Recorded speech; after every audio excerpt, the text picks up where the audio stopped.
Happy evening all of you. I am professor Anant Kumar Das. आज मैंने आप लोगों के लिए फिर से एक बहुत ही अच्छा मोटिवेशनल टॉपिक लिया है, आईक्यू वर्सेस ईक्यू। आप लोगों ने सुना होगा, अगर आप विद्यार्थी हो या आप किसी भी तरह से थोड़ा सा पढ़े लिखे हो तो आपको जरूर पता होगा। आईक्यू सबको पता है, इंटेलिजेंट कोशेंट बोलते हैं इसको ना। इंटेलिजेंस डिसाइड होता है जिससे कि हम कितने इंटेलिजेंट हैं। और ईक्यू जो है इमोशनल कोशेंट है। ये वर्ड किसने दिया है? फादर ऑफ इमोशनल कोशेंट कौन है? Daniel Goleman. Daniel Goleman. जो लोग एमबीए ग्रेजुएट हैं या जो लोग मैनेजमेंट से रिलेटेड हैं या जो इमोशनल इंटेलिजेंस पे काम कर रहे हैं, टीचर, ट्रेनर, फैकल्टी या कोई स्टूडेंट, विद्यार्थी जो इस पर टॉपिक पढ़ा है, आर्टिकल पढ़ा है, उनको पता है कि फादर ऑफ इमोशनल इंटेलिजेंस जो है वो डेनियल गोलमैन है।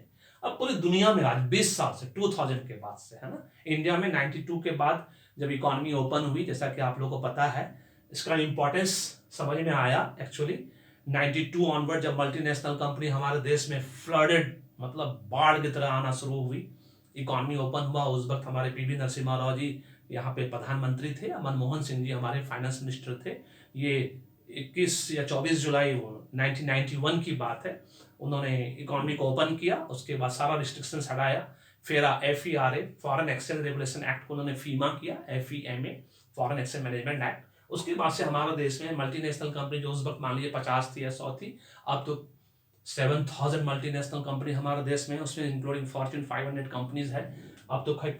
और आज पूरा लाइफ स्टाइल चेंज हो चुका है। उस वक्त सैलरी है, मुझे अभी भी याद है, 92 में, है ना, एक IAS ऑफिसर की सैलरी 6200 रुपये थी, 6200 रुपीज थी। अलायंसेस को छोड़ के जो हाथ में आता था सैलरी 7200 या 6200 रुपये था सर, जहाँ तक मुझे याद आता है। तो उस वक्त हम लोग को भी, हम लोग पार्ट टाइम जॉब करते थे, उस वक्त हम लोगों को सिर्फ 4000 रुपये मिलता था, है ना, मुझे याद है। तो IQ EQ, आज ये समझना कि इसमें बड़ा कौन है, किसका इंपॉर्टेंस सबसे ज्यादा है। फादर ऑफ डेनियल गोलमैन का कहना है कि EQ का महत्व जो है, IQ सिर्फ 20% आपके जीवन में काम आता है और EQ 80% काम आता है। आज मैं इसको विस्तार से समझाऊंगा आप लोगों को, 2 मिनट लूंगा आप लोगों को, ज्यादा नहीं लूंगा। मैं तो बहुत बड़ा वीडियो हो जाएगा, इस पर हम लोग वर्कशॉप करते हैं, पूरा 1 डे वर्कशॉप करते हैं, इसलिए उतना नहीं जाएंगे। आप लोग को एक समरी बता देंगे, जिस्ट बता देंगे। इसको समझना है कि आपको हतोत्साह होने की, डिस्करेज होने की जरूरत नहीं है। मान लो आपका एकेडमिक रिकॉर्ड है ना, जिसको बोलते हैं वेल क्वालिफाइड, आप वेल क्वालिफाइड नहीं हो, कोई फर्क नहीं पड़ता है। आज ये बात गांठ बांध के रख लो। आपको लगता है कि जीवन में अगर आपने बहुत अच्छा मार्क्स नहीं लाया, 95% नहीं लाया, 98% नहीं लाया, 80% नहीं लाया, 60% नहीं लाया, आज आप सिर्फ मैट्रिक पास हैं, 10+2 हैं, या सिर्फ ग्रेजुएट हैं, सिर्फ पास हैं, फेल हैं, 8वीं पास हैं या 6ठी पास हैं, तो आप नीचे हैं किसी तरह से, या आप इनके सामने इंफीरियर हो गए, ऐसा कुछ नहीं है। आपको मैं सिंपल एग्जांपल दूंगा, ये मेरा कोट भी है कि good results and good institute means you are only intelligent and brilliant but not creative. अगर आप किसी बहुत बड़े इंस्टीट्यूट से पढ़े हैं, अच्छे इंस्टीट्यूट से पढ़े हैं, तो आप सिर्फ इंटेलिजेंट एंड ब्रिलियंट हैं, लेकिन क्रिएटिव नहीं है। लेकिन जो क्रिएटिव लोग हैं वो डेफिनेटली इंटेलिजेंट एंड ब्रिलियंट हैं। इसीलिए पूरे वर्ल्ड का जितना भी ओल्ड फाउंडर्स है, जिन्होंने बड़े बड़े ऑर्गेनाइजेशन को स्थापित किया है, सबके सब कॉलेज ड्रॉप आउट्स हैं, सबके सब, सारे ओल्ड फाउंडर्स। अभी न्यू फाउंडर्स नहीं, अभी तो न्यू फाउंडर्स सब पढ़ पढ़ के आ रहे हैं, खूब बढ़िया, इसलिए बिजनेस टॉप लेवल पर और भी जा रहा है। जितने भी ओल्ड फाउंडर्स है, टाटा, बिरला, डालमिया, मित्तल, सिंगल, किर्लोस्कर, है ना, जितने भी लोग हैं हमारे देश में, अंबानी, धीरूभाई अंबानी से 8वीं पास सिर्फ, बिल गेट्स हमारे कॉलेज ड्रॉप आउट्स। तो यह आपको समझना है कि पढ़ाई जो है एक हद तक सही है। इसलिए father of emotional intelligence Daniel Goleman ने कहा कि इंटेलिजेंट क्वेश्चन जीवन में सिर्फ 20% काम आता है। क्योंकि हमारे देश में क्या है, हुनर की कोई कदर नहीं है, स्किल्स की कोई कदर नहीं हमारे देश में। हमारे देश में क्वालिफिकेशन की कदर है। आप PhD होल्डर हो, आपकी वैल्यू है। आपने MA पास किया, MPhil पास किया, ग्रेजुएट किया, आपकी वैल्यू, आपको तब नौकरी मिलेगी। आप मैट्रिक पास हो, आपको नौकरी नहीं मिलेगी, है ना, उस हिसाब से नौकरी मिलेगी। लेकिन यही आप विदेश चले जाओ, अमेरिका चले जाओ, वहां पर हुनर की कदर है, वहां पे स्किल्स की कदर है, वहां पे आपको बहुत अच्छा खासा मिल सकता है। क्योंकि वहां पे क्या है, जितना स्किल्स दिखाओगे आपको तुरंत वहां पे आगे बढ़ने का मौका मिलेगा। तो इनका कहना है कि 80% जो है इमोशनल, आप भी इंटेलिजेंट हो, इस बात को आपको भूलना नहीं है। और आप खाली क्वालिफिकेशन से इंटेलिजेंट नहीं हो, आप व्यवहार से इंटेलिजेंट हो। इमोशनल क्वेश्चन का मतलब होता है जो व्यक्ति अपने जीवन में व्यवहारिक होता है, प्रैक्टिकल होता है, जिसका पॉजिटिव एटीट्यूड होता है, पॉजिटिव परसेप्शन होता है, जिसका व्यवहार दूसरों के प्रति अच्छा होता है, जो मिलने जुलने में आगे बढ़कर, जिसका ड्रेसिंग सेंस अच्छा होता है, जिसका शिष्टाचार, मैनर्स, ग्रूमिंग, पहनने ओढ़ने में अच्छा है, वो इमोशनल कोशेंट है। उसके बेस पे वो आदमी जीवन में आगे बढ़ता है। ये बहुत पुरानी कहावत है, आईक्यू से आपको सिर्फ जॉब मिलता है, गेट्स जॉब। आईक्यू आपको जॉब दिलाता है और ईक्यू जो है आपको प्रमोशन दिलाता, गेट्स प्रमोटेड।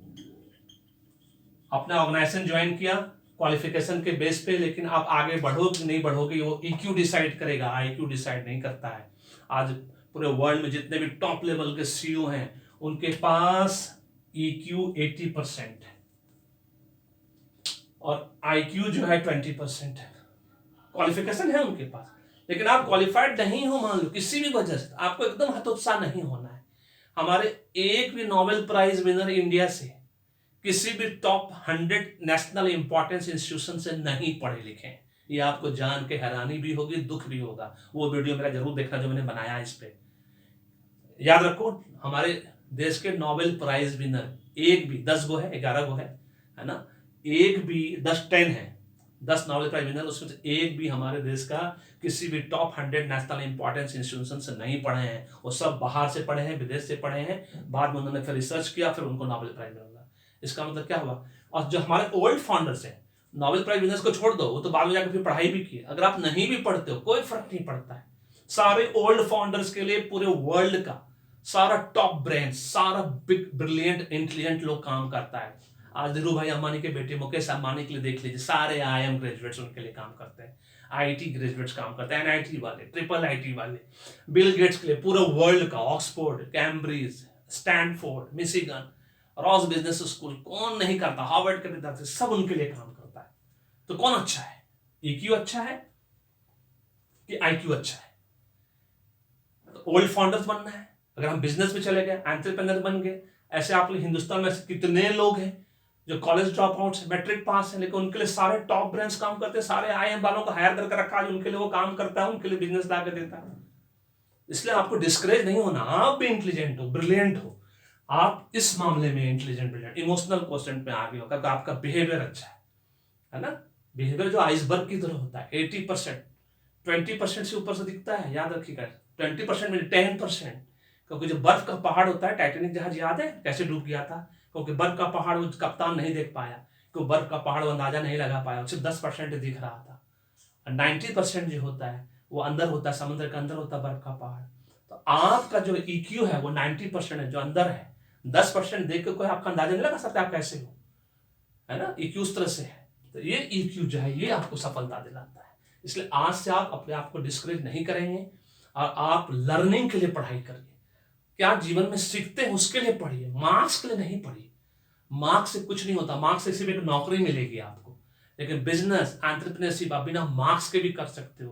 क्योंकि अगर आपके पास जबरदस्त नॉलेज है, इंफॉर्मेशन है, एक्सपोजर है, that is equal to 100% learning.